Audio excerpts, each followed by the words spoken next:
সুপ্রিয় নবম ও দশম শ্রেণীর শিক্ষার্থীবৃন্দু,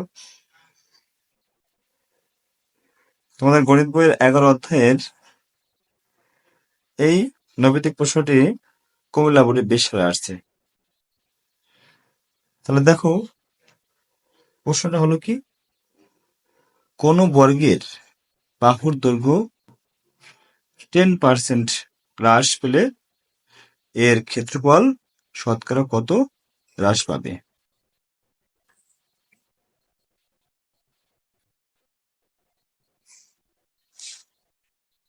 তাহলে বর্গটির বাহুর দৈর্ঘ্য তো দেওয়া নাই, তা আমরা ধরি বাহু হচ্ছে এ সমান 10 সেন্টিমিটার। তাহলে সুতরাং 10 এর 10%, অর্থাৎ 10 গুণ 100 ভাগের 10 ভাগ 10 10 কে 100, অর্থাৎ 1। তাহলে 1%। তাহলে 10 এর 1% যদি হ্রাস পায় তাহলে হয় 9।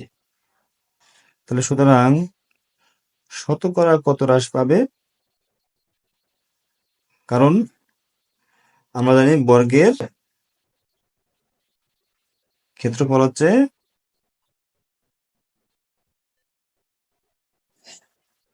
10 স্কোয়ার - 9 স্কোয়ার, তার মানে 1 বাহুর স্কোয়ার।